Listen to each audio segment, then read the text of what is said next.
ઓમ નમો નારાયણ. હું અરુણાબેન પી ગોસ્વામી સુરતથી તમારું સ્વાગત કરું છું અરુસ કિચનમાં. તો આજે આપણે બનાવશું ફુદીનાના પરોઠા. તો એના સારું આપણે આ 1.5 કપ ઘઉંનો લોટ લીધો છે અને અડધો કપ આપણે બેસન ચણાનો લોટ લીધો છે અને આ 1 કપ જેટલા આપણે ફુદીનાના પાન લીધા છે અને 3 થી 4 આપણે લીલા મરચાં લીધા છે. થોડુંક જીરું લીધું છે, અડધી ચમચી જેટલું, મીઠું જોઈએ સ્વાદ પ્રમાણે, અને ઘી લીધું છે થોડુંક આપણે 2 ચમચી જેટલું, પાણી જોહે અને તેલ જોહે થોડુંક મોણ માટે. તો આને ઘીમાં બનાવશું. તમે તેલમાંય બનાવી શકો પણ ઘીમાં ટેસ્ટ સારો આવે છે આનો. તો પહેલાં આપણે હવે લોટ બાંધી લેવું. તો આમાં આપણે પુદીનાના પાન લઈ લેવું બધાય.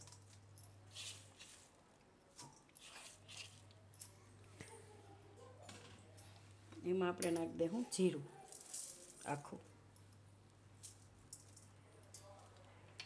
ને મીઠું સ્વાદ પ્રમાણે.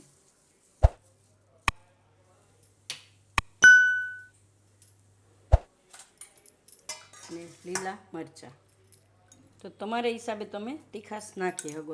એમને બનાવો હોય તો છોકરાઓ માટે બનાવો તો મરચાં સ્કીપ કરવાના. થોડાક નાખી તો આ બહુ તીખા મરચાં નથી, મીડિયમ છે, મોરા છે, એટલે છોકરાઓને થોડુંક સારું લાગે ખાવામાં, થોડોક ટેસ્ટ આવે એમ. અમારે તો દીદી ખાય તીખું, અર્પિતાબેન. તો જો તમારે ન ખાતા હોય તો તમે મરચાં સ્કીપ કરી શકો. હવે એમાં આપણે લોટ ચારી લઈએ. તો બેસન અને ઘઉંનો લોટ બે આમાં મિક્સ આપણે ચારી લેવું. થોડુંક રાખી દઈએ વાળવાનું.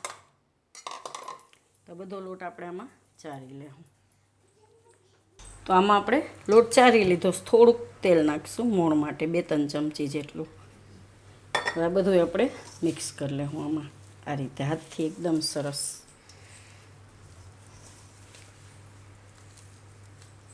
તો આ રીતે આપણે બધું મિક્સ કરી લેવાનું. સેજ હાથથી આ રીતે કરીએ એટલે પાંદડા એકદમ મિક્સ થઈ જાય. આમાં પાંદડા થોડા થોડા તૂટી જાય. તો હવે આમાં જોઈ પ્રમાણે આપણે પાણી નાખીને લોટ બાંધી લેવું. જે રીતે પરોઠાનો બાંધીએ એ રીતે થોડું થોડું પાણી નાખીને બાંધતું જવાનું. અને આપણે બાંધી લેવું પાણી. મસ્ત સુગંધ આવે ને, ફુદીનાની સુગંધ જ એવી સરસ હોય કે આખા ઘરમાં તમને એની ફ્લેવર આવે. તો આપણે લોટ બાંધી લેવું. તો આપણે લોટ આ રીતનો બાંધી લીધો, જે રીતે પરોઠાનો બાંધીએ એ રીતનો. તો થોડુંક એમાં તેલ લગાવશું.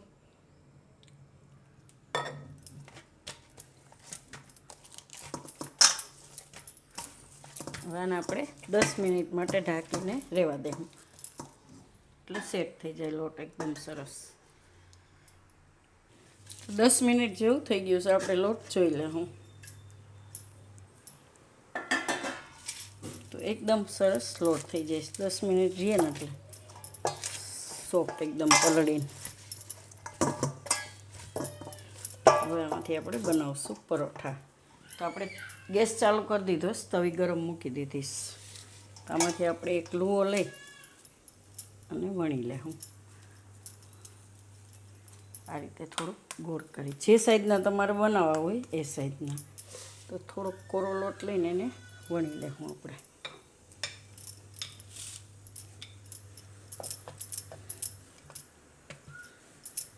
એકદમ સરસ. છોકરાઓને ટિફિનમાં તમે દહીં રહ્યા પરોઠા બનાવીને આપી શકો, અથાણું હોય કે પછી કેચઅપ હોય તો ટિફિનમાં આપી શકો તમે. એકદમ સરસ ટેસ્ટી લાગે છે.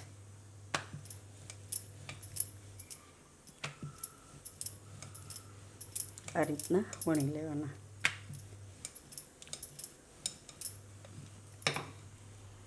અને આપણે થોડુંક ઘીમાં શેકશું. તો થોડુંક ઘી લગાવી લેવું. ગેસ ધીમો કરી દેવું અને આપણે શેકી લેવું બે બાજુ એકદમ સરસ ધીમો ગેસ રાખીને. તમે તેલમાંય બનાવી શકો પણ ઘીમાં થોડોક ટેસ્ટ સારો આવે છે આનો. બે બાજુ આને આપણે શેકી લેવું. આને આપણે આ રીતે બે બાજુ શેકી લીધું છે. એકદમ સરસ બ્રાઉન કલરની ડિઝાઇન પડે એવું. તો આને આપણે કાઢી લેવું. તો આ રીતે આપણે બધાય બનાવી લેવું. આ બીજું વણી લીધું એને આપણે એ જ રીતે શેકી લેવું. તો આપણે આટલા બનાવી લીધા છે 5 ને આમાં ટોટલ એટલા લોટમાં આપણે 11 થી 12 જેટલા થાય એમ. 1.5 કપ ઈ ને અડધો કપ બેસન. તો આને આપણે સર્વ કરશું દહીં હારે ને ઉપર નાખશું થોડું શેકેલું જીરું. મસ્ત લાગે. થોડુંક નાખશું હંચાર, બ્લેક સોલ્ટ અને ભેગી આપણે લસણવાળી ચટણી.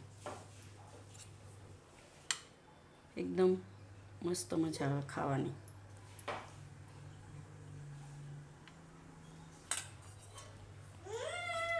તો તૈયાર છે આપણા પુદીનાના પરોઠા. તો જો તમને મારી આ રેસીપી પસંદ આવી હોય તેને લાઈક કરજો, શેર કરજો અને મારી ચેનલને સબસ્ક્રાઈબ કરજો અને બેલ આઇકન દબાવવાનું ના ભૂલતા. કમેન્ટ કરીને કહેજો કે તમને કેવા લાગ્યા પુદીનાના પરોઠા.